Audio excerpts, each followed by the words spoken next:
Председателя, ви благодарам. Именно ретко, можеби најверојатно ова е прво процедурално обраќање на оваа комисија за финансирање и буџет, но ева колегата Минов навистина ме инспирираше, а бидејќи беше на реплика не би имала поинаква можност како би можела само во рамките на процедурата да се обратам.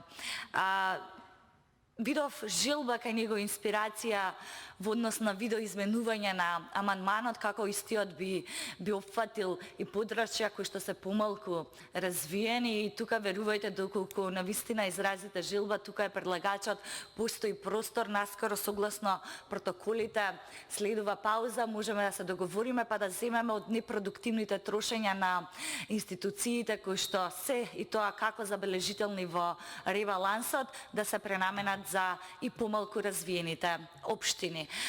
Имено се надевам, забележивте, не знам како колегите од парламентарното мнозинство ќе реагираат, но вие на почетокот на вашата реплика што туку констатиравте дека локалните самоуправи кои што се менаџирани од Социјалдемократскиот сојуз прочем не покажа капацитет за да имплементираат проекти кои што се однесуваат на енергетска ефикасност, а од друга страна ја споменавте општина Петровец.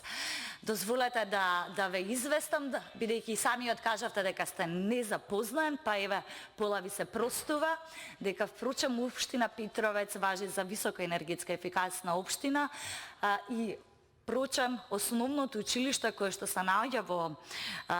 населеното место Петровец избрана за едно од најдобрите училишта и најенергетски ефикасни училишта. Дополнително, вашата реплика беше, пак ќе кажам, навистина интересна и така широко ги таргетираше доста компоненти. Споменавте задолжувањето во однос на енергетската ефикасност и многу ми е драго што го споменавте тоа, заради тоа што кога токму овој закон за задолжување се дискутираше во собраниската процедура и на седница, впрочем во моето излагање кажав многу значајна компонента за токму ова задолжување и алармирав колега Минов дека овој закон повторно ќе донесе дополнително отежнување во рамките на помалку развиените и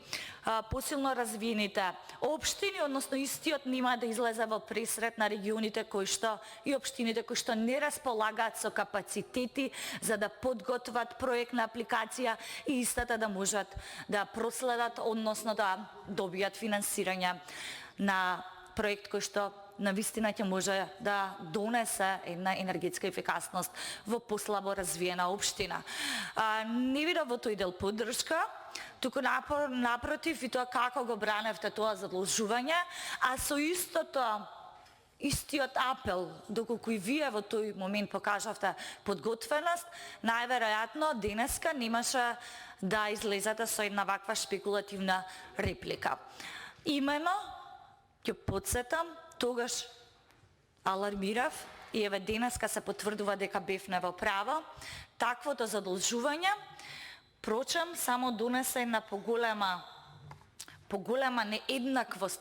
во општините кои што располагаат со капацитети и човечки, административни и финансиски во однос на послабо развиените општини. Благодарам.